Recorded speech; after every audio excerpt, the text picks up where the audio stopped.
곁에 계신 분들 축복하며 권면하겠습니다. 함께 예배하게 되어 기쁩니다. 함께 예배할 수 있어 감사합니다. 함께 만나서 같이 찬양하고 기도하고 예배할 수 있는 것이 얼마나 감사하고 기쁜 일인지 더 새길 수 있고 더 누릴 수 있는 우리 공동체가 되면 좋겠습니다. 만약에 지금 여러분이 예수님께 각자 한 가지씩 질문을 드릴 수 있다면 뭘 물어보실까요? 우리 기도할 때 가끔 하나님께서는 침묵으로도 응답하시잖아요. 그런데 이번에는 절대 침묵 없고 어떻게 됐든 어쨌든 대답을 해주신다면 뭘 물어보고 싶으신가요? 한동안 한국교회 시한부 종말론이 유행할 때는요, 한 가지 질문을 할 수 있다 그러면 예수님 언제 재림하실지 그거 물어보겠다고 하는 분들이 꽤 많았습니다. 그리고 또 왜 하나님은 이 세상에 죄와 악을 허용하시는가? 왜 믿음에도 불구하고 선한 사람들이 고통 가운데 살게 되는가? 여러 가지 신학적이고 철학적인 질문들도 많이 있었고요. 또 어린아이들은 또 어린아이들답게 혹시 하나님이 공룡을 좀 다시 만들어 주실 수 있을까? 그리고 될 수 있으면 집에서 키울 수 있게 좀 작게 만들어 주실 수 있는지 그거 여쭤보겠다고 하는 애들도 있었습니다. 그리고 교회에서 물어보면 굉장히 좀 신앙적인 질문들을 하려고 하잖아요. 신앙적인 면들을 좀 걷어내고 정말 개인적으로 정말 주님께 여쭤봤는데 아무런 책망도 없고 평가도 없고 그저 묻는 대로 대답을 다 해주신다 그러면 뭐 물어보겠어요 하고, 교회 안 다니는 분들에게도 더 물어보고 하면 신앙적 요소를 빼면 10분 중에 7분은 한 가지 질문 답으로 모이더라고요. 뭘까요? 주님께 물어보면 가르쳐 주셨으면 하는 거. 다음 주 복권 번호.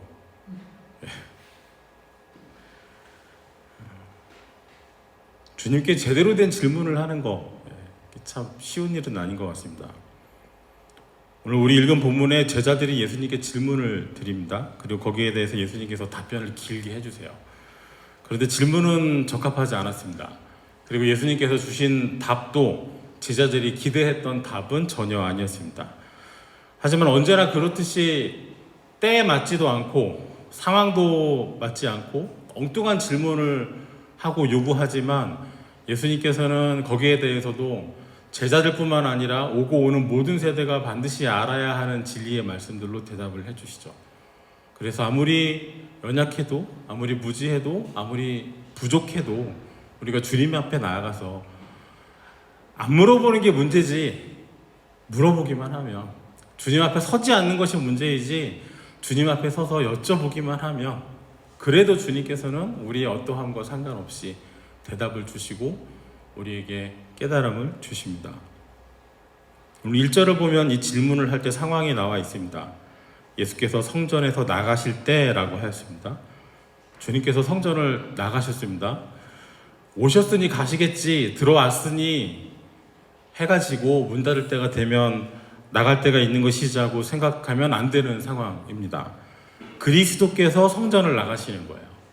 하나님의 아들이 메시아가 성전을 떠나가고 있는 것입니다.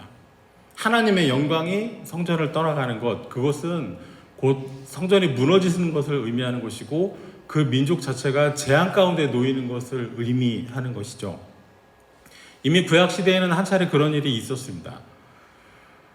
그리고 이후에도 수많은 선지자들이 미리 경고를 했었습니다. 이사야를 통해서는 성전을 찾아오고 재물도 가져오고 제사도 하고 있지만은 그와 함께 아울러서 여전히 악을 행하고 있는 사람들을 향해서 성전의 마당만 밟으러 오는 사람들이라고 말씀을 하셨고요. 또 구약 성경의 마지막 권인 말라기 선지자를 통해서는 하나님께서 누가 좀 이 사람들이 하는 이 성전 제사를 좀 그만할 수 있도록 누구라도 좀 나서서 성전 문을 닫아줬으면 좋겠다라고까지 하나님께서 말씀하셨습니다. 하지만 성전은 예수님이 오시는 그 날에도 예수님께서 공생애를 감당하시는 동안에도 열려 있었고요. 각지에 흩어져 있는 유대인들은 절기에 따라서 필요에 따라서 성전을 찾았고 제물이 준비됐고 제사는 드려지고 있었습니다. 하지만 이미 성전은 하나님 앞에서 그 온전함을 잃어버린 지 오래였습니다. 당대 종교 귀족들, 바리새인들, 서기관들, 그리고 사내들인 공회를 차지하고 있는 사람들의 권력의 기초가 됐고 그 사람들의 수익, 돈벌이 수단이 돼 있었습니다. 그런 성전을 주님께서 나오십니다. 예수님께서 성전을 찾으실 때 하셨던 일들이 있죠. 매매하는 사람들, 돈 바꾸는 사람들의 상을 뒤집어 엎으시고 노끈으로 채찍을 만드셔서 다 쫓아내셨습니다. 먼 곳에서부터 와서 성전에서 예물을 드리기 위해서 환전을 해야 되니까 그 돈 바꿔주면서 돈 버는 사람들이 있었고요. 또 먼 곳에서부터 양이나 재물을 끌고 오는 것이 어려우니까 성전에 들어갈 때 그 앞에서 그 자리에서 예물을 사서 갈 수 있도록 편의를 제공한다는 것을 빌미로 온갖 참 하나님께 드릴 수 없는 그런 동물들을, 허용되지 않는 것들을 값비싼 가격에 팔아서 돈 버는 사람들이 있었습니다. 마가복음 11장 17절부터 이에 가르쳐 이르시되 기록된 바 내 집은 만민이 기도하는 집이라 칭함을 받으리라고 하지 아니하였느냐. 너희는 강도의 소굴을 만들었도다 하시매 대제사장들과 서기관들이 듣고 예수를 어떻게 죽일까 하고 꾀하니 이는 무리가 다 그의 교훈을 놀랍게 여김으로 그를 두려워함이라. 이 일 이후에 권력을 가지고 있는 사람들은 예수님을 죽이려고 하죠. 그리고 예수님을 어떻게든지 헐뜯으려고 여러 가지 시도를 하지요. 질문을 던집니다. 로마는 우리를 괴롭히는, 우리를 식민 통치하는 대상인데 그 사람들한테 세금을 내야 됩니까 말아야 됩니까 물어보죠.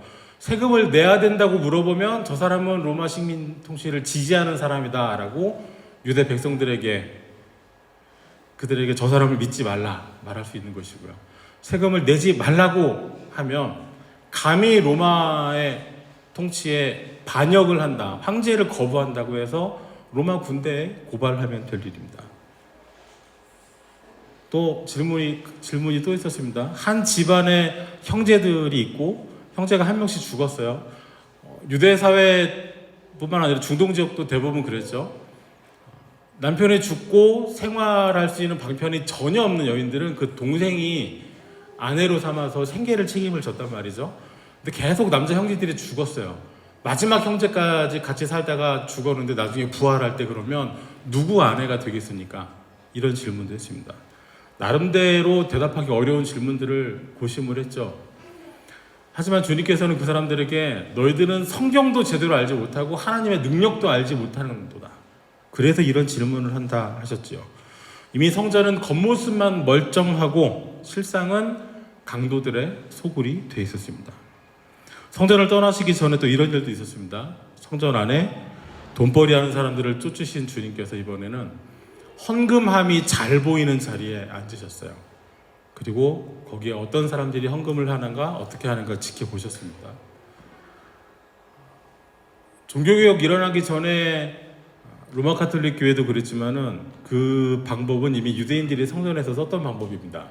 사람들이 헌금을 많이 하도록 유도하기 위해서 누구에게나 잘 보이는 공개적인 장소에 헌금함을 설치를 하고 거기에 그때는 지폐가 없으니까 그 주화를 넣잖아요. 그럼 그 주화가 들어갈 때 최대한 소리가 오래 크게 나도록 그 안에 관이라든가 장치를 만들고 소리가 크게 퍼지도록 일부러 만들죠.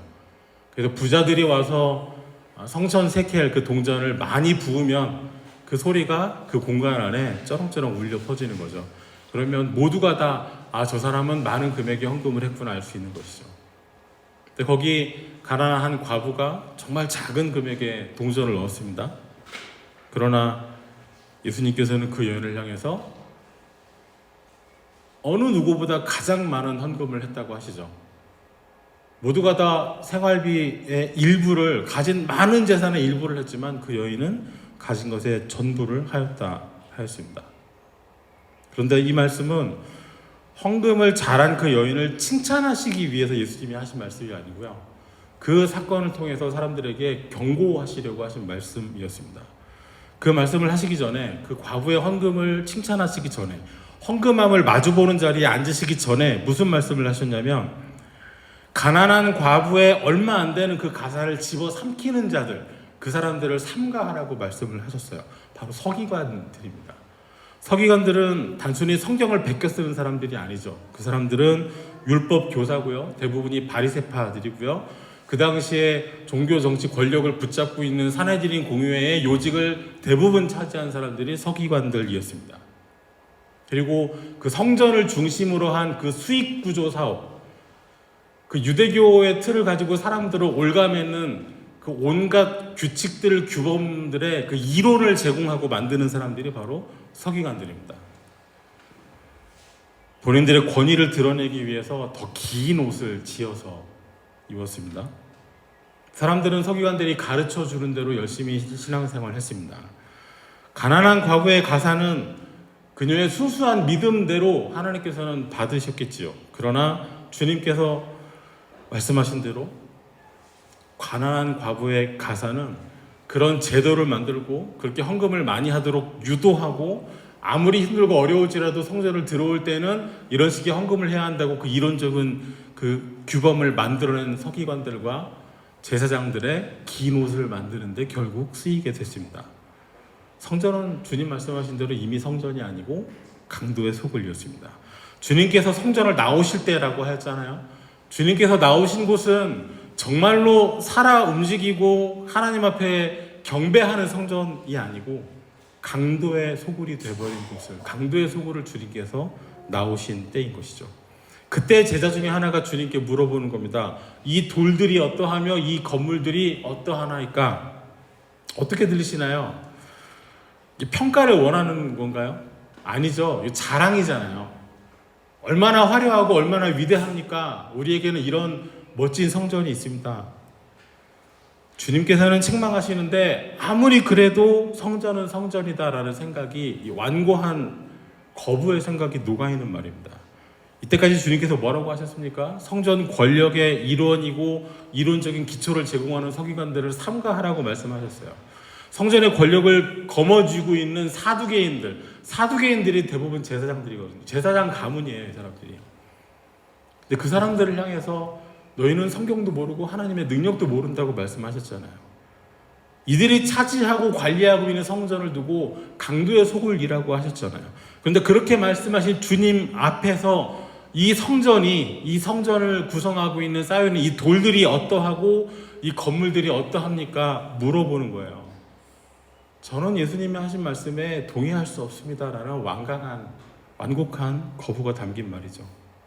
유대인들에게 있어서 성전을 벗어난다는 것, 성전 중심의 생각을, 그 생활을 벗어나는 것은 정말 힘든 일입니다. 유대인들에게 성전은 그 사람들이 살아가고 있는 세상의 중심이고요, 세상의 전부 같은 겁니다. 예수님께서는 기존의 성전 질서를 더 이상 부인하시고 십자가 죽음과 부활로 이루시는 구원을 말씀하시지만은 제자들은 여전히 성전을 중심으로 돌아가고 있는 본인들의 세상을 자랑해요. 이 돌들이, 이 건물들이 어떠 보이십니까? 제자들에게는 화려한 돌 하나가 놀라워요. 제일 긴 거는 가로 길이만 20m가 넘었다고 그래요. 돌 하나가. 높이가 4, 5m씩 되고요. 물론 옛날 건축물 중에 더 큰 돌 쌓은 것도 있지만은 유대 땅에, 예루살렘에 그렇게 크고 무거운 돌로 지은 건축물은 그 이전에는 정말 보기 힘든 겁니다. 헤롯이 두 번째 지어진 성전을 증개축했는데 46년이나 들였어요. 어마어마한 돈을 들여서 성전을 지었습니다. 비록 그 안에 환전상의 자리를 잡고 있고 재물을 팔아서 돈 버는 사람들이 있고 그 사람들에게 자리세를 받고 허가를 내주는 사람들이 있고 가난한 과부가 서기관들이 가르쳐준 대로 바리새인들이 가르친 그것을 지키기 위해서 생활비 전부를 내고, 그래서 가난한 과부의 가산이 그 당시 종교 권력자들에게 삼키어지고 있어도 여전히 그 돌들은 놀랍고 건물은 위대해 보였던 것이죠. 어쨌든 성전은 본인들의 신앙을 가시적으로 보이고 자랑할 수 있는 최고의 가치였습니다. 하지만 주님의 눈에는 허울 뿐이죠. 주님을 향해서 주님 이거 대단하지 않습니까? 주님 이거 놀랍지 않습니까? 저희가 이룬 것이 주님 어떻습니까? 라고 우리가 주님을 향해서 주님 제가 이런 섬김을 하였습니다. 주님 제가 이 땅에서 이런 삶을 이루었습니다. 라고 우리가 주님 앞에 내놓는 것이 이런 것이 아니면 좋겠습니다. 13장 2절에 예수께서 이르시되 내가 이 건물들을 보느냐 돌 하나도 도리에 남지 않고 다 무너뜨려지리라 하시니라. 감히 상상할 수 없는 일입니다. 절대 일어날 수 없는 일이에요. 물론 솔로몬이 지은 성전은 한 차례 무너졌습니다. 그러나 하나님께서 포로를 돌아오게 하셨고 다시 짓게 하셨어요. 그리고 그렇게 지은 성전이 500여 년 지속되다가 헤롯이 46년 걸려서 다시 지었고 이제 절대로 성전이 무너지는 일은 없을 거라고 유대인들은 생각했습니다. 제자들도 마찬가지입니다. 제자들이 생각하는 예수님은 성전을 무너지게 하고 십자가에서 죽으심으로 구원을 이루시는 분이어서는 안 됐어요. 예수님은 죽으시면 안 되는 분이에요. 예수님은 성전을 이제는 더 이상 이 성전이 유효하지 않다고 말씀하시는 분이 되면 안 됩니다. 기존의 성전을 중심으로 이루어져 있는 그들의 세상을 더 강화시켜 주시고 본인들의 입장과 필요에 따라서 성전의 질서를 자기들 유리한 대로 재조정해 주시는 분이어야 했습니다. 예수님은 기존의 질서를 뒤집어 엎는 분이 아니라 기존의 세상은 그대로 두고 나한테 유리하도록 주님께서 이 세상의 왕이 되시고 나를 주님 좌편에 이 사람을 주님 우편에 한 자리씩 차지하게 해주는 이 세상에 힘을 가진 메시아가 되어야 하는 것이죠. 이제까지 성전의 권력을 차지하고 있는 저 사람들이 앉던 자리에 우리가 앉았으면 좋겠다라는 것이 제자들의 생각이었습니다. 그러나 예수님은 무너질 것이다 라고 선언하시죠. 3절에 예수께서 감람산에서 성전을 마주대하여 앉으셨을 때 베드로와 야고보와 요한과 안드레가 조용히 묻되 조용히 물었습니다. 다른 제자들 없이 다른 제자들 듣지 못하게 조용히 물었습니다. 성전을 나오신 예수님이 감람산에 가셨죠. 감람산은 예루살렘 성전에서 1km 좀 넘게 떨어져 있다 그럽니다. 한 800m 정도 된답니다. 예수님 자주 가셨죠. 거기서 기도도 많이 하셨습니다. 감람산 위에서는 성전이 한눈에 내려다 보입니다. 제자들의 눈에는 이 돌들이 이 건물이 어떠합니까? 라고 자랑하고 싶은 성전이 한눈에 보이는 곳이고 예수님의 눈에는 돌 위에 돌 하나도 남지 않고 무너뜨려질 강도들의 소굴이 눈에 훤히 보입니다. 거기서 특별히 사랑받았다고 하는 이 4명의 제자들이 묻습니다. 조용히 우리에게 이르소서 어느 때에 이런 일이 있겠사오며 이 모든 일이 이루어지려 할 때 무슨 징조가 있사오리까? 언제 일어나는지 묻죠. 제자들의 생각에는 성전이 무너지는 날이 생각보다 아주 먼 미래의 일이었습니다. 이 같은 사건을 기록하는 마태복음 24장은 이렇게 기록해요. 예수께서 감람산 위에 앉으셨을 때 제자들이 조용히 와서 이르되 우리에게 이르소서 어느 때에 이런 일이 있겠사오며 또 주의 임하심과 세상 끝에는 무슨 징조가 있사오리까? 성전이 무너지는 때가 언제냐고 묻는데 그와 함께 묻는 것이 주님께서 세상에 다시 임하시는 때 그리고 세상의 끝에 대해서 물어봐요.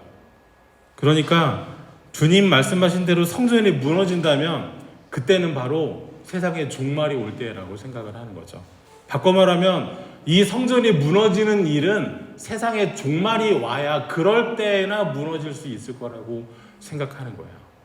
예수님 말씀대로 성전이 무너진다면 그때야말로 이 세상 다 끝나는 성전이 무너지고 세상은 멀쩡히 돌아가는 일은 존재하지 않는 거예요. 성전이 무너지면 세상도 끝나는 겁니다. 그게 제자들의 생각입니다.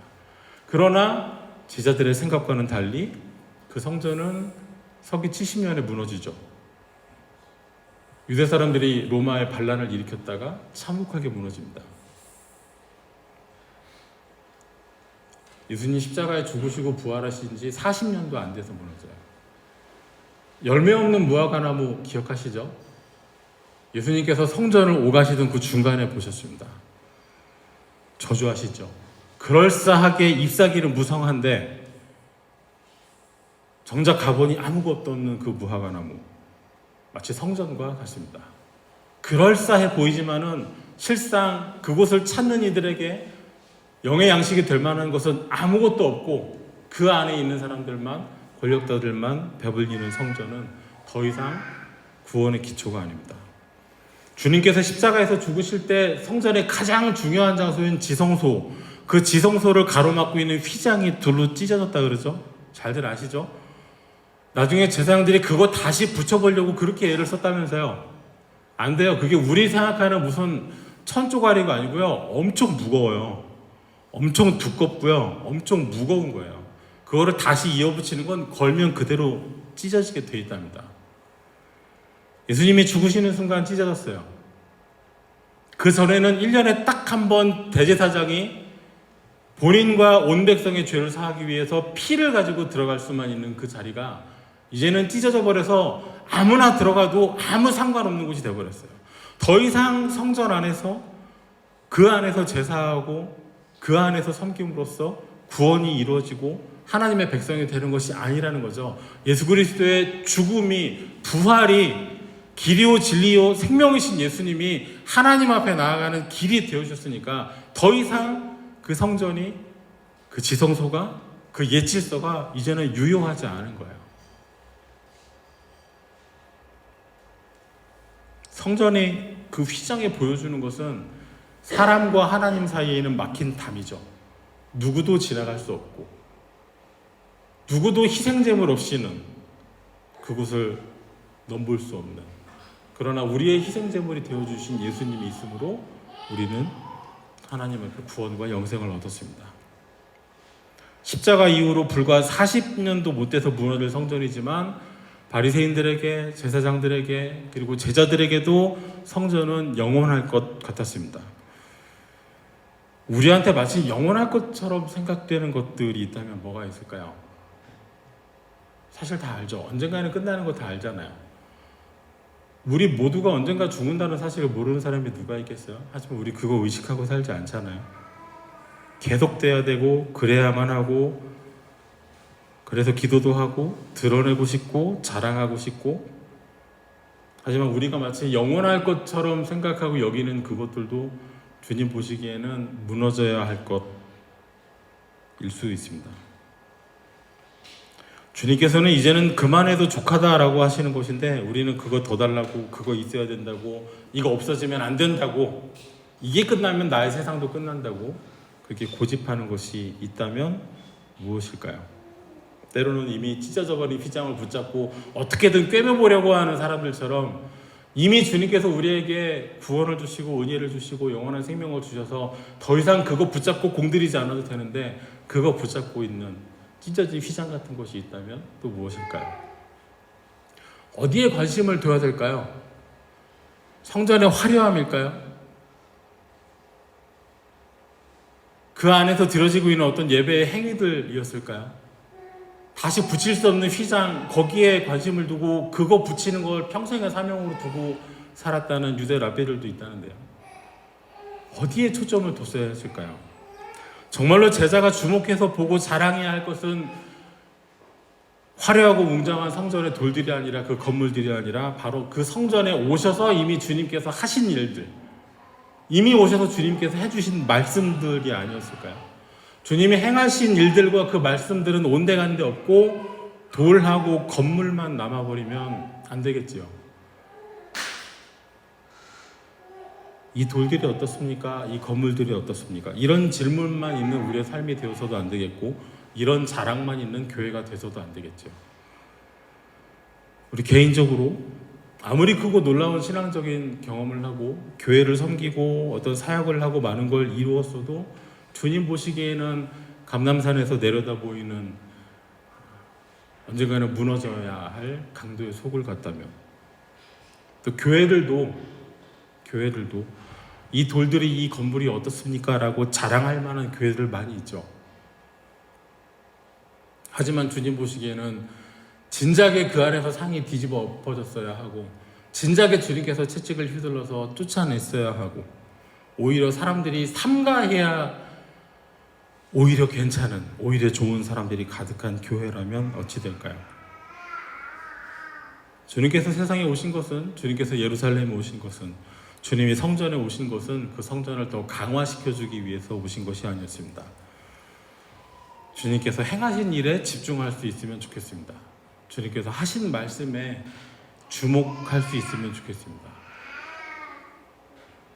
우리 삶 안에 들어오셔서 우리 안에 들어오셔서 우리 자신의 무엇을 더 강화시켜 주시고 더 보태 주시고 더 든든하게 해 주시는 것이 아니라 우리 삶 안에 들어오셔서 때로는 주님 앞에 온전하지 못하고 여전히 허물과 죄를 이미 주님께서는 옛 것이라고 말씀하신 것을 끝까지 붙잡고 아직까지도 놓지 못하고 마치 예수님께서 십자가에 죽으실 때 우리 옛사람도 죽었어야 되는데 죽어가는 그 옛사람이 너무나 아쉬워서 예수님이 흘리시는 피를 마치 수혈해 줘가면서 옛사람을 살리는 사람처럼